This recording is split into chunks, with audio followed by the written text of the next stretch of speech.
Projeto Vida Harmônica apresenta o audiolivro Confissões, de Santo Agostinho. Livro 2, capítulo 1. A Adolescência.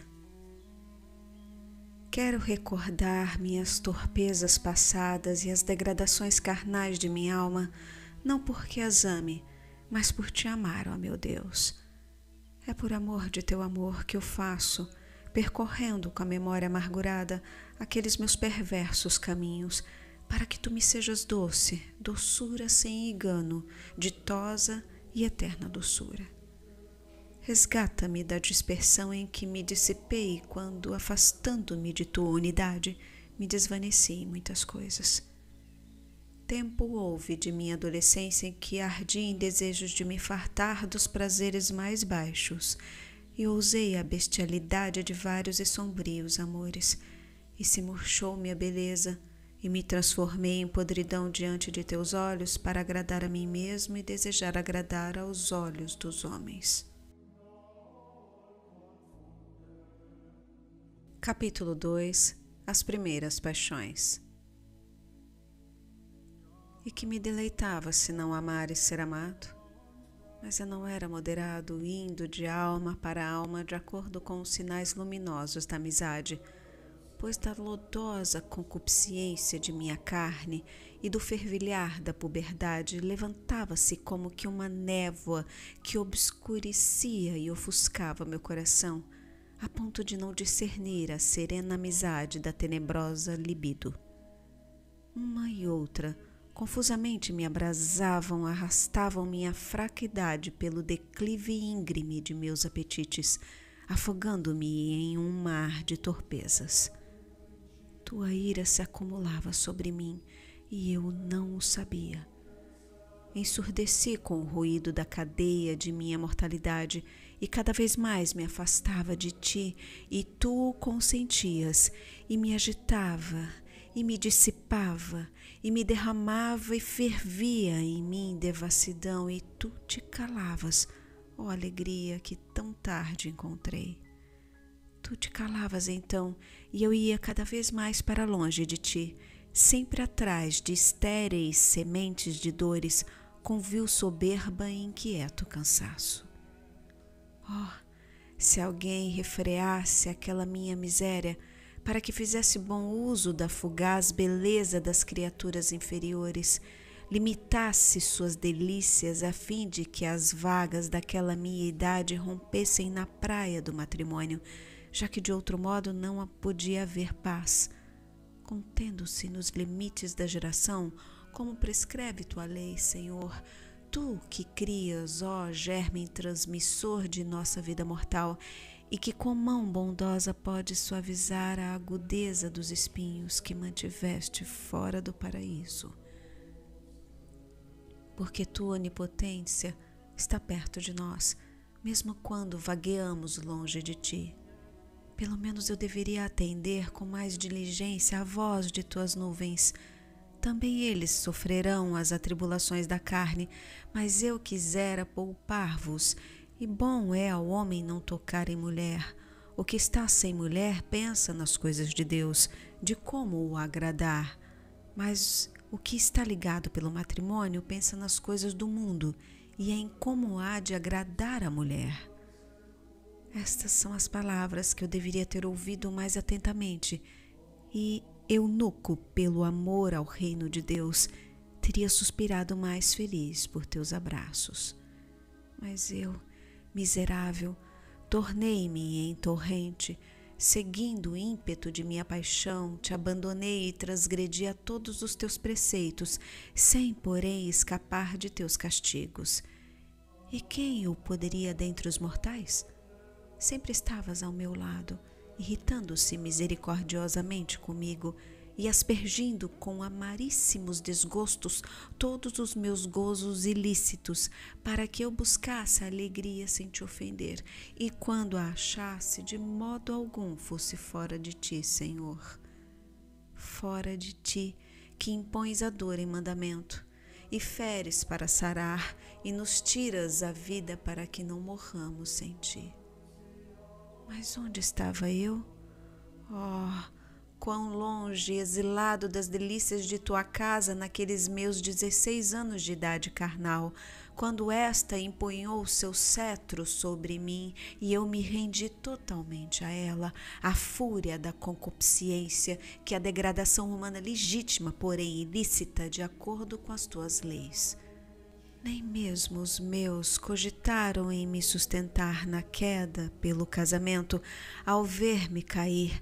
Cuidavam apenas que eu aprendesse a compor discursos magníficos e a persuadir com a palavra.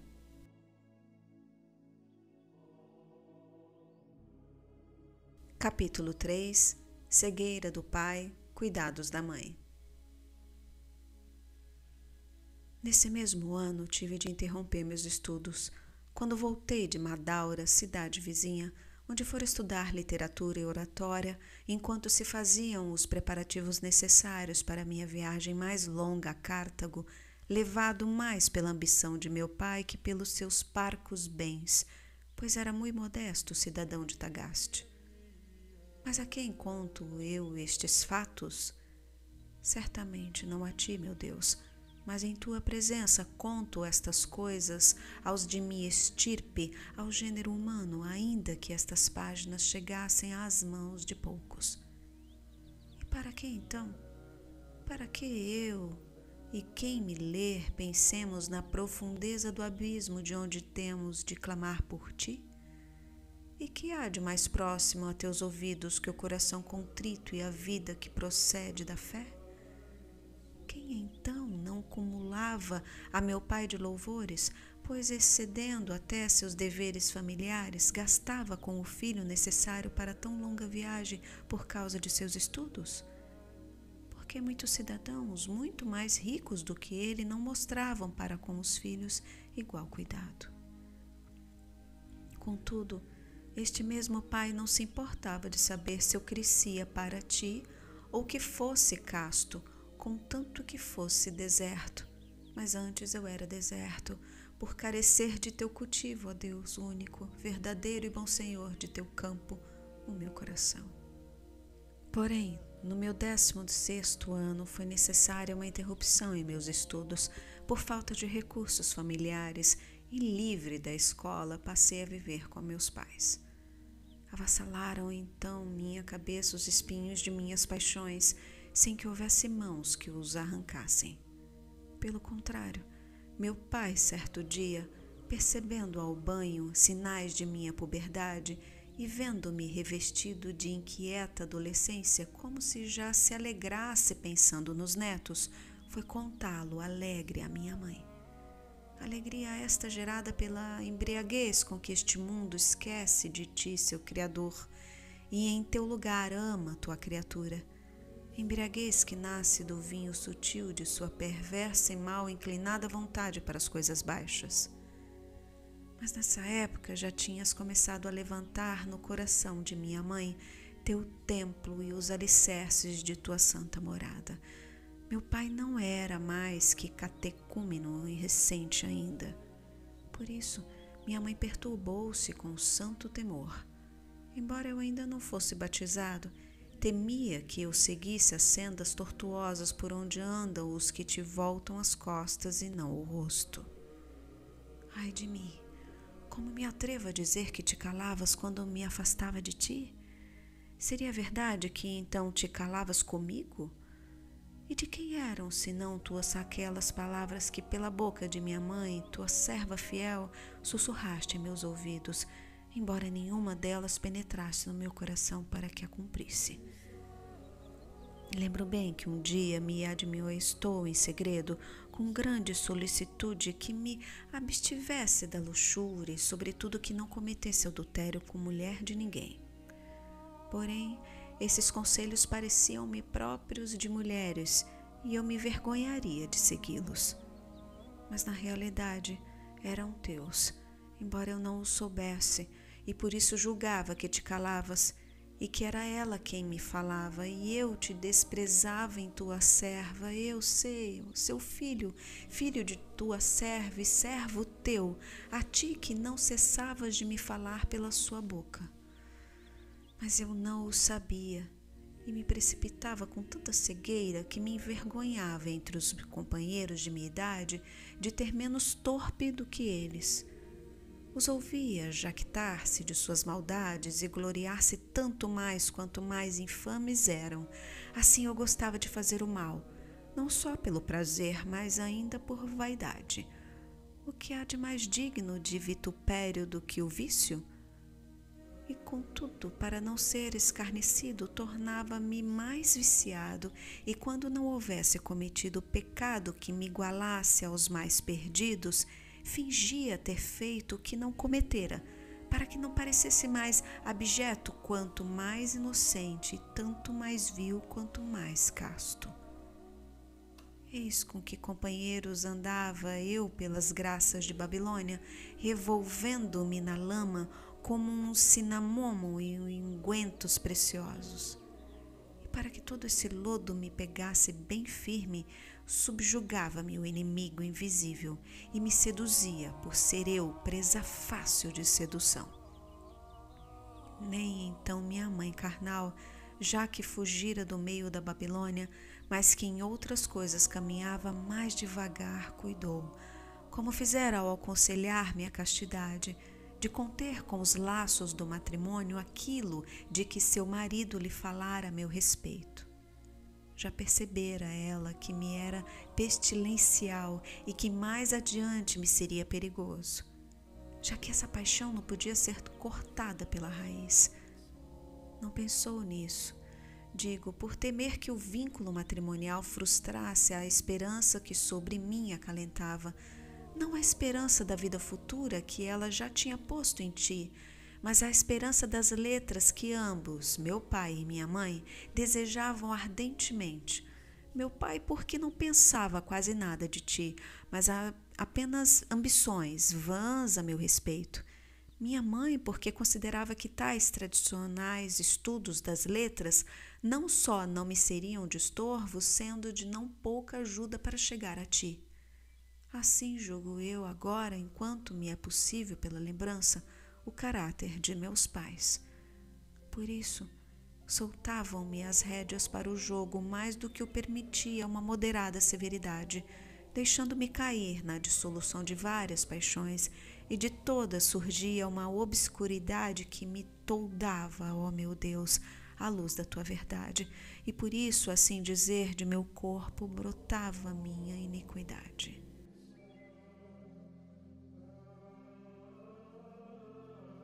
Capítulo 4. O furto das peras.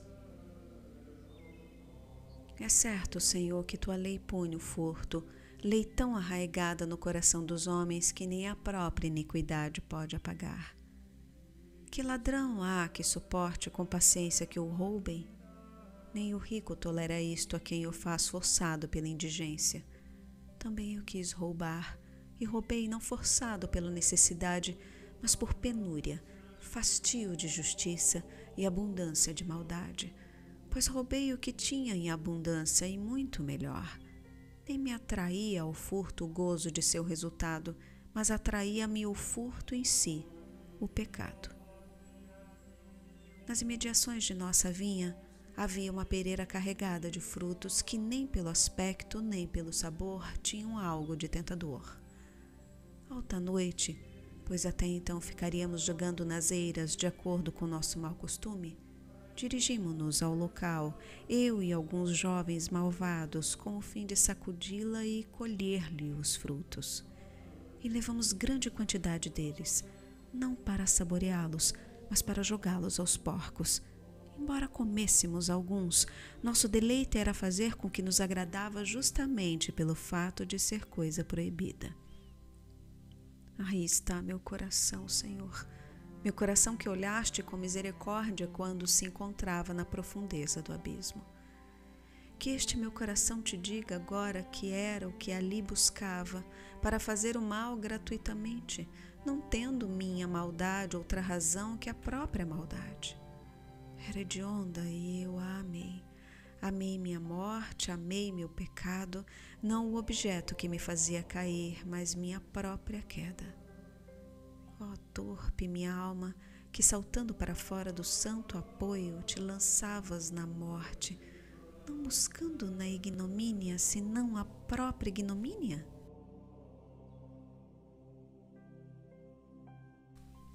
Capítulo 5. A causa do pecado. Todos os corpos formosos, o ouro, a prata e todos os demais têm com efeito seu aspecto atraente. No contato carnal intervém grandemente a congruência das partes, e cada um dos sentidos percebe nos corpos certa modalidade própria. Também a honra temporal e o poder de mandar e dominar têm seu atrativo de onde nasce o desejo de vingança.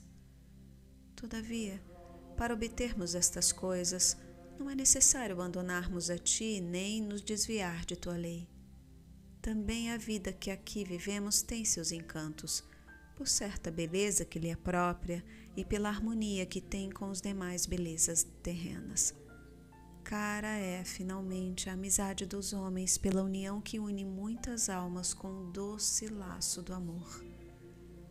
Por todos estes motivos e outros semelhantes, pecamos quando, por propensão imoderada para os bens ínfimos, são abandonados os melhores e mais altos, como tu, Senhor, nosso Deus, tua verdade e tua lei.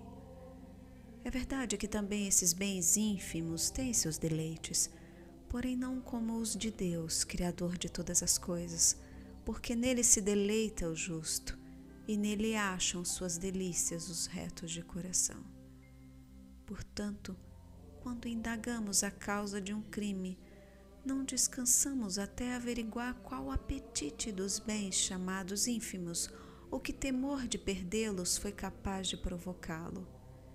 Sem dúvida são belos e atraentes, embora comparados com os bens superiores e beatíficos, sejam abjetos e desprezíveis. Alguém comete um homicídio. Por quê? Porque desejou a esposa do morto ou suas terras, ou porque quis roubar alguma coisa, ou então ferido ardeu em desejos de vingança. Porque acaso cometeria o crime sem motivo, apenas pelo gosto de matar? Quem pode acreditar em semelhante coisa? Mesmo de Catilina, homem sem entranhas e muito cruel, de quem se disse que era mau e cruel sem razão, acrescenta o historiador um motivo: para que a ociosidade não embotasse suas mãos e sentimentos. Todavia, se indagares por que agi assim, dir-te-ei que, mediante o exercício de crimes, depois de tomada a cidade, conseguisse honras, poderes e riquezas, libertando-se do medo das leis e das dificuldades da vida causados pela pobreza de seu patrimônio e a consciência de seus crimes. Logo, nem o próprio Catilina amava seus crimes, mas aquilo por cujo motivo os cometia.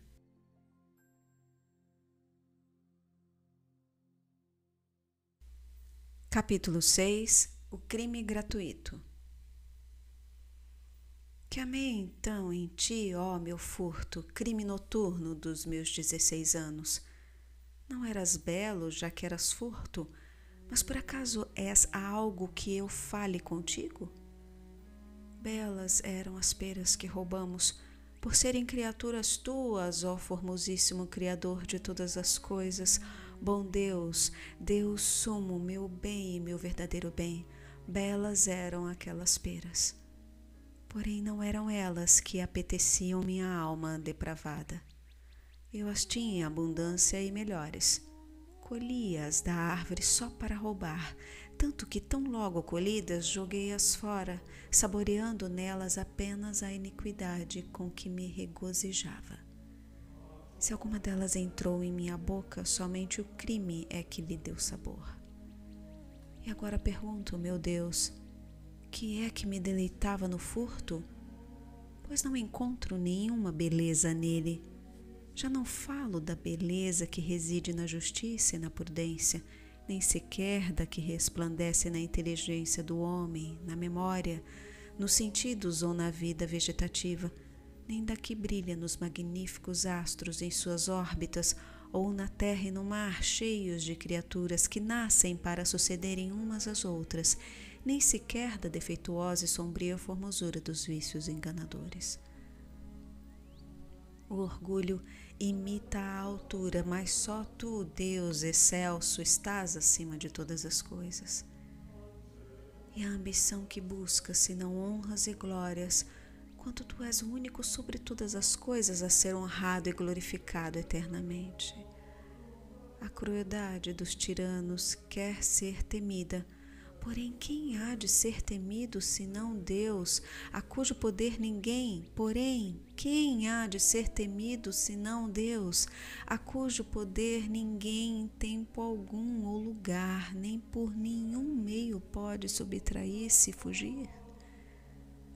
As carícias da volúpia buscam ser correspondidas, porém não há nada mais carinhoso que tua caridade, nem que se ame de modo mais salutar que tua verdade sobre todas as coisas, formosa e resplandecente. A curiosidade sugere o amor à ciência, enquanto só tu conheces plenamente todas as coisas. Até a própria ignorância e estultícia cobrem-se com o nome de simplicidade e inocência, das quais não acham nada mais simples do que tu. E que pode haver mais inocente do que tu, pois até mesmo o castigo dos maus lhes vem de seus pecados? A indolência gosta do descanso, porém que repouso seguro pode haver fora do Senhor? O luxo gosta de ser chamado de fartura, mas só tu és a plenitude e a abundância inesgotável de eterna suavidade. A prodigalidade veste-se com a capa da liberalidade, porém só tu és verdadeiro e liberalíssimo doador de todos os bens. A avareza quer possuir muitas coisas, porém só tu as possui todas. A inveja litiga acerca de excelências, porém que há mais excelente do que tu? A ira busca a vingança, e que vingança mais justa do que a tua? O temor aborrece as coisas repentinas e insólitas, contrárias ao que se ama ou se deseja manter seguro, mas haverá para ti algo de novo e repentino? Quem poderá separar de ti o que amas? E onde, se não em ti, se encontra inabalável segurança? A tristeza definha com a perda das coisas com que a cobiça se deleita, e não quer que se tire nada, mas nada pode ser tirado de ti. Assim peca a alma quando se aparta e busca fora de ti o que não pode achar puro e ilibado, senão quando se volta novamente para ti. Perversamente te imitam todos os que se afastam de ti e se levantam contra ti. Porém, mesmo imitando-te, mostram que és o Criador de toda criatura e que, portanto, não existe lugar onde alguém se possa afastar de ti de modo absoluto. Que amei, então, naquele furto e no que imitei viciosa e imperfeita meu Senhor? Acaso foi o gosto de agir pela fraude contra a tua lei, já que não o podia fazer por força, simulando, cativo, uma falsa liberdade ao fazer impunemente o que estava proibido, imagem tenebrosa de tua onipotência? Eis aqui o servo que, fugindo do Senhor, seguiu uma sombra. Ó podridão!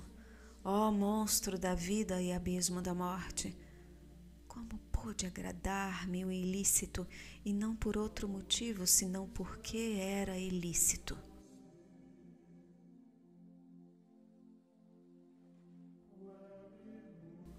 Capítulo 7. Ação de graças. Como agradecerei ao Senhor por poder recordar todas as coisas sem que minha alma sinta medo algum? Capítulo 7. Ação de graças. Como agradecerei ao Senhor por poder recordar todas estas coisas sem que minha alma sinta medo algum? Amar-te-ei, Senhor, e dar-te-ei graças, e confessarei teu nome, pois me perdoaste tantas e tão nefandas ações. Devo a tua graça e misericórdia teres-me dissolvido os pecados como gelo, como também todo o mal que não pratiquei. De fato, de que pecados não seria capaz eu que amei gratuitamente o erro? Confesso que todos já me foram perdoados, o mal cometido voluntariamente e o que deixei de fazer pela tua graça. Quem dentre os homens, conhecendo tua fraqueza, poderá atribuir às próprias forças sua castidade e inocência para amar-te menos, como se tivesse menor necessidade de tua misericórdia, com a qual perdoas os pecados aos que se convertem a ti? Aquele, pois, que chamado por ti seguiu tua voz e evitou todas estas coisas que lê de mim e que eu recordo e confesso, não se ria de mim por haver sido curado pelo mesmo médico que o preservou de cair enfermo, ou melhor, de que adoecesse tanto. Antes, esse deve amar-te tanto e ainda mais do que eu, porque o mesmo que me curou de tantas e tão graves enfermidades, esse mesmo o livrou de cair no pecado.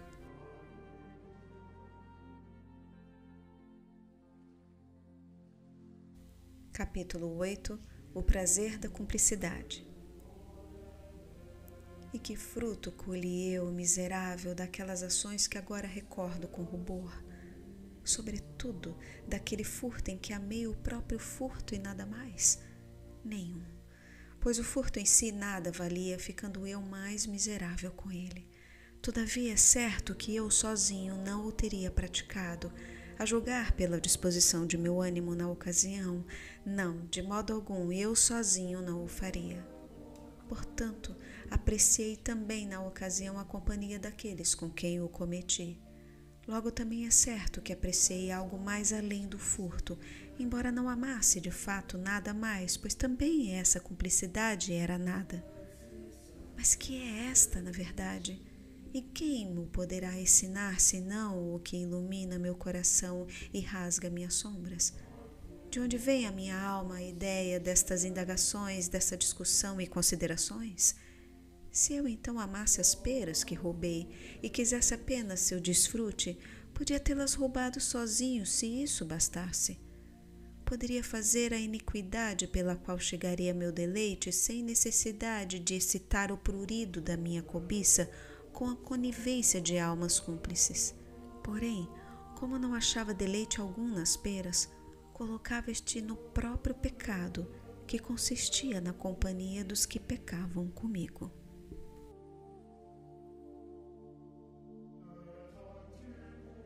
Capítulo 9. O prazer do pecado. E que sentimento era aquele de minha alma? Certamente assaz, torpe, e eu um desgraçado por alimentá-lo. Mas que era na realidade? E quem há que conheça os pecados?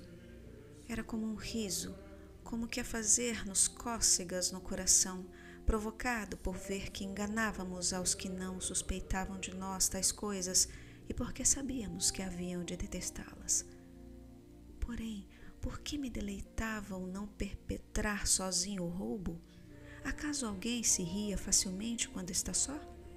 Ninguém o faz, é verdade, porém também é verdade que às vezes o riso tenta e vence aos que estão sós, sem que ninguém os veja, quando se oferece aos sentidos ou à alma algo extraordinariamente ridículo. Porque a verdade é que eu sozinho nunca teria feito aquilo. Não, eu sozinho jamais faria aquilo. Tenho viva diante de mim, meu Deus, a lembrança daquele estado de alma, e repito que eu sozinho não teria cometido aquele furto, do qual não me deleitava o objeto, mas a razão do roubo, o que sozinho não me teria agradado de modo algum, nem eu o teria feito. Oh, amizade inimiga! Sedução impenetrável da alma, vontade de fazer o mal por passatempo e brinquedo, apetite do dano alheio sem proveito algum e sem desejo de vingança. Só porque sentimos vergonha de não ser sem vergonha quando ouvimos: vamos, façamos.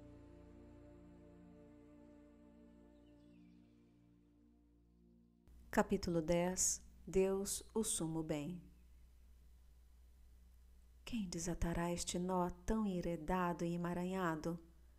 Como é asqueroso! Não quero voltar para ele os olhos, não quero vê-lo. Só a ti quero justiça e inocência, tão bela e graciosa aos olhos puros e com insaciável saciedade. Só em ti se acha o descanso supremo e a vida imperturbável. Quem entra em ti entra no gozo do seu Senhor e não temerá, e estará perfeitamente bem no sumo bem. Eu me afastei de ti e andei errante, meu Deus, muito longe de teu esteio em minha adolescência, e cheguei a ser para mim mesmo uma região de esterilidade.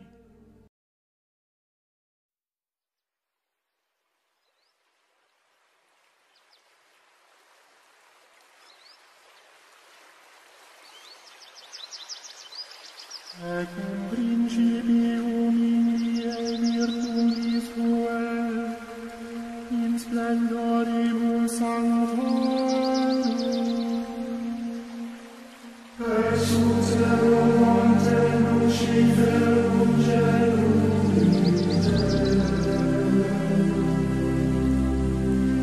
miscit Dominus Domino meo, sede ad exlis mei, non economicos tuos, savelum velum tuum. Alleluia.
Tutte